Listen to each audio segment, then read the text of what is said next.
કૃષ્ણ કનૈયા લાલ કી જય। પૂર્ણ પુરુષોત્તમ નારાયણ શ્રી કૃષ્ણ ભગવાનની અસીમ કૃપાથી આજે ધર્મયાત્રા યુટ્યુબ ચેનલના સલાહકાર તંત્રી જયેશ શુક્લ અને ચીફ કેમેરામેન જીતેન્દ્રભાઈ પિત્રોડાને રૂડો અવસર પ્રાપ્ત થયો છે પરમ વૈષ્ણવ ભારતીબેન રમેશભાઈ કારિયાના નિવાસ સ્થાને આવવાનો। અને પ્રસંગ એવો છે કે ભારતીબેને કાંદિવલી પશ્ચિમના ભવ્ય શ્રી લક્ષ્મીનારાયણ મંદિરમાં કથાકાર શાસ્ત્રી હેમંતભાઈ જોશી મહારાજના વ્યાસાસને શ્રીમદ ભાગવત સપ્તાહ જ્ઞાન યજ્ઞનું આયોજન કર્યું છે।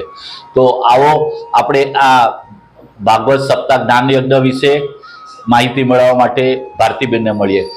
ભારતીબેન, અમારી ધર્મયાત્રા યુટ્યુબ ચેનલમાં આપનું હાર્દિક સ્વાગત છે। જય શ્રી કૃષ્ણ। આપનું સ્વાગત છે। તમે મારા ઘરે આવ્યા, આપનું પણ હાર્દિક સ્વાગત છે। ભારતીબેન, એક તો કાંદિવલીના ભક્તોની શ્રદ્ધાનું કેન્દ્ર એવું દિવ્ય શ્રી લક્ષ્મીનારાયણ મંદિર, અને ત્યાં આપ કથાકાર હેમંત જોશી મહારાજના વ્યાસાસને શ્રીમદ ભાગવત સપ્તાહનું આયોજન કરવા જઈ રહ્યા છો, તો આ સંકલ્પ કેવી રીતે થયો આપને? આ સંકલ્પ હું મારા પતિદેવ રમેશભાઈ માટે થઈને મેં સંકલ્પ કર્યો છે કે મારે એમના પછવાડે સપ્તાહ કરવી છે અને એમને પોતાને મોક્ષ અપાવવાનો વિચાર કર્યો। તેથી મેં સંકલ્પ કરી લીધો કે હું આમની માટે સપ્તાહ કરીશ, અને આ સપ્તાહનો મેં સંકલ્પ કર્યો। મારો અત્યારે સંકલ્પ પૂરો થઈ રહ્યો છે અને 21 તારીખથી લક્ષ્મીનારાયણ મંદિરમાં મારે સપ્તાહનું આયોજન ચાલુ છે। 21 તારીખથી 27 તારીખ સુધી સપ્તાહનું આયોજન કરેલું છે। તેમાં હરેક ઉત્સવો આપણે ઉજવવાના છે। રૂક્ષ્મણી વિવાહ છે, કૃષ્ણ જન્મ છે, સાથે સાથે સોનામાં સુગંધ ભળે એવી રીતે કૃષ્ણ જન્મને દિવસે વલ્લભ જયંતિ આવે છે, તેથી સોનામાં સુગંધ ભળી રહી છે।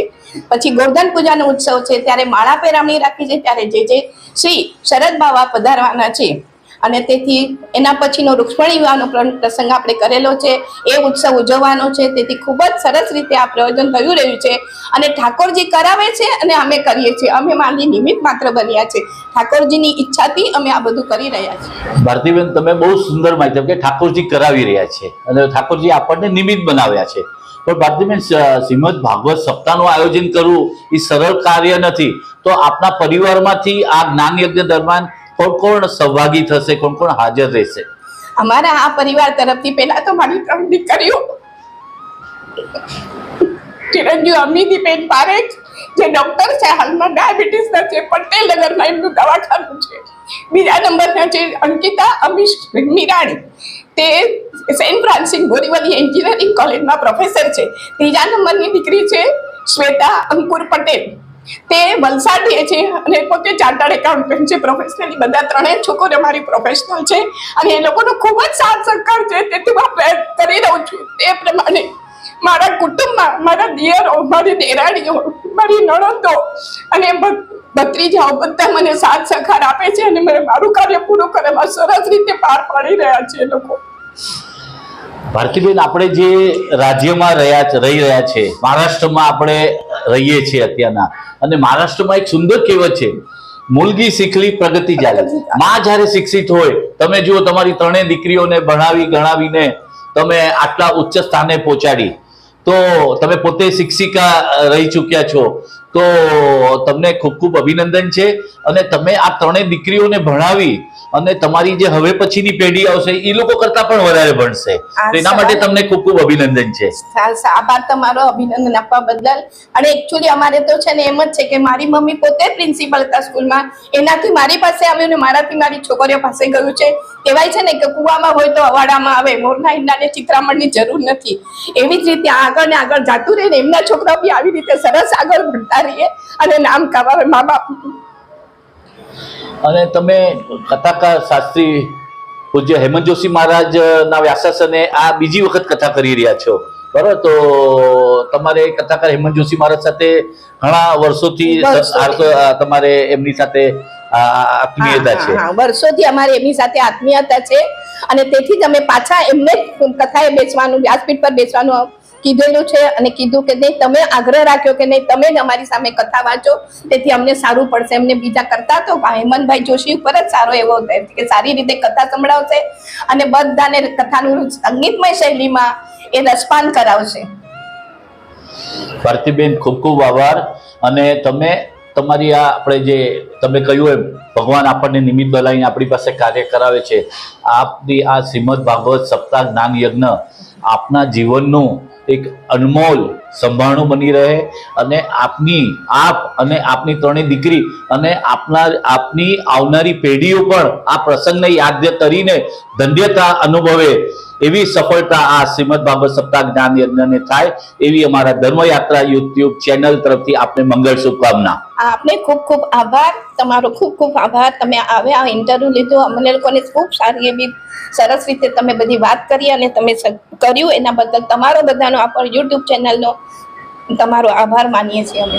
કથાકાર શાસ્ત્રી હેમંતભાઈ જોશી મહારાજને મળવું અને એમની સાથે શ્રીમદ ભાગવત અને ભાગવત સપ્તાહ જ્ઞાન યજ્ઞના આયોજન વિશે વાત કરવી એ એક અનમોલ લાવો છે. અને આવો સુંદર અવસર ધર્મયાત્રા યુટ્યુબ ચેનલને પ્રાપ્ત થયો છે. હેમંત જોશી મહારાજ, અમારી ધર્મયાત્રા યુટ્યુબ ચેનલમાં આપનું હાર્દિક સ્વાગત છે. ધન્યવાદ. હેમંત જોશી મહારાજ, આપના વ્યાસાસને કાંદિવલી પશ્ચિમના શ્રી લક્ષ્મીનારાયણ મંદિરમાં યોજાનાર શ્રીમદ ભાગવત સપ્તાહ જ્ઞાન યજ્ઞ વિશે અમારા ધર્મયાત્રા યુટ્યુબ ચેનલના ચાહકોને આપ માહિતી આપો એવી આપને વિનંતી. બોલો શ્રી ગોવર્ધન નાથ કી જય. સચ્ચિદાનંદ રૂપાય વિશ્વોત્પત્યાદિ હેતવે તાપત્રય વિનાશાય શ્રી કૃષ્ણાય વયમ નમઃ. શ્રીમદ ભાગવત સપ્તાહ કોણ કરાવી શકે? જન્માંતરે ભવેદ પુણ્યમ તદા ભાગવતમ લભેત. જન્માંતરના જ્યારે પુણ્ય એકત્ર થાય ત્યારે આવા પવિત્ર લક્ષ્મીનારાયણ ભગવાનની સાનિધ્યમાં શ્રીમદ ભાગવત સપ્તાહ થઈ શકે અથવા તો સાંભળી શકે એ મહાપર્વ છે. અને અમારા જે મુખ્ય મનોરથી છે ભારતીબેન કાળિયા, એમના મનમાં જે કંઈ ભાવ આવ્યો કે શ્રીમદ ભાગવત સપ્તાહ એના સિવાય બીજી કોઈ વસ્તુ શ્રેષ્ઠ છે નહીં. અને શ્રીમદ ભાગવતની કથા એ પિતૃઓને તો મોક્ષ આપે પણ સાથે સાથે સાંભળનારને પણ થોડી શાંતિ આપે એ આ શ્રીમદ ભાગવત સપ્તાહનું જ્ઞાન યજ્ઞ ભારતીબેને જે આયોજન કર્યું છે એમને ઠાકોરજી ખૂબ યશ અપાવે. એમના કાર્યની અંદર જલારામ બાપાનો પણ ખૂબ અસીમ કૃપા ઉતરે એ આપણે પ્રભુને પ્રાર્થના કરી અને શ્રીમદ ભાગવતની કથા સાંભળવા માટે દરેક વૈષ્ણવને ખૂબ હૃદયપૂર્વકના આમંત્રણ આપવામાં આવે છે કે આપ સર્વે ત્યાં પધારી અને શ્રીમદ ભાગવત કથાનો લાભ લેજો. ધર્મયાત્રા યુટ્યુબ ચેનલને કથાકાર શાસ્ત્રી હેમંત જોશી મહારાજની શ્રીમદ ભાગવત સપ્તાહનું શ્રવણ કરવાનો લાભ મળ્યો છે. અમારા જે ચેનલના જે ચાહકો છે સાંભળી રહ્યા છે આપણો આ ઇન્ટરવ્યૂ, તો આપ આજે આ ભગવાને આપણને દિવ્ય અવસર આપ્યો છે.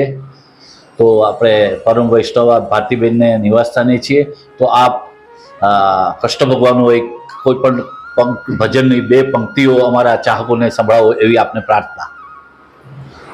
પ્રભુ તમે છો મારા જીવન રથના સારથી. કૃષ્ણ તમે છો મારા જીવન રથના સારથી. જ્ઞાન ગીતા ઉપદેશી મુજને, જ્ઞાન ગીતા ઉપદેશી મુજને બનાવજો પરમારતી. મારા જીવન રથના સારથી. કૃષ્ણ તમે છો મારા જીવન રથના સારથી. ચાહકો, આપને આવા સુંદર અને ઉત્કૃષ્ટ ભજનો સાંભળવાનું હાર્દિક આમંત્રણ છે. શ્રી લક્ષ્મીનારાયણ મંદિર, કાંદિવલી પશ્ચિમ. અને આપને મહારાજજી આ કથાનો સમય આપણે ખાસ અમારા ચાહકોને જણાવો, જેથી જે ઇન્ટરવ્યુ સાંભળી રહ્યા છે એ લોકો આપણે આપની વ્યાસાસને થઈ રહેલી આ કથાનું શ્રવણ કરવા આવી શકે. તારીખ 21/4/2025 સોમવારથી તારીખ 27/4/2025 રવિવાર સુધી શ્રીમદ ભાગવતની કથા લક્ષ્મીનારાયણ મંદિર કામનીવેલી વેસ્ટ ગીતા હોલ. એનો સમય છે બપોરના 3:30 થી 7:30 વાગ્યા સુધી. તો સર્વ વૈષ્ણવોને અમારા ભારતીબેન કર્યા તરફથી ભાવભર્યું આમંત્રણ આપવામાં આવે છે. સૌને જય શ્રી કૃષ્ણ. મહારાજજી, આપનો ખૂબ ખૂબ આભાર. અમારી ધર્મયાત્રા યુટ્યુબ ચેનલના સલાહકાર તંત્રી તરીકે હું જયેશ શુક્લ અને અમારા ચીફ કેમેરામેન જીતેન્દ્રભાઈ પિત્રોડા આપનો અને ભારતીબેનનો ખૂબ ખૂબ આભાર માનું છું કે આપે આવો સુંદર અવસર અમને પ્રદાન કર્યો. ધન્યવાદ. કથાકાર હેમંત જોશી મહારાજજી, આપને તો ખબર છે, મલાડ પશ્ચિમમાં સ્ટેશનની સામે રૂયા હોલની બાજુમાં મંદબુદ્ધિના બાળકોની સ્કૂલ આવેલી છે. ડૉક્ટર એવી મહેતા સાહેબ દ્વારા સ્થાપિત VD Indian society for mentally challenge, અમારા દિવ્યાંગ બાળકોએ બનાવેલ આ બિગ વન્ડર્સ અગરબત્તી, જેને અમારા ડિરેક્ટર ડૉક્ટર હેમલતા ધૂતે નામ આપ્યું છે સુગંધી પ્રસાદ, એવું હેમંત જોશી મહારાજ આપને અને પરમ ભગવદીયાબેન ભારતીબેનને અર્પણ કરું છું.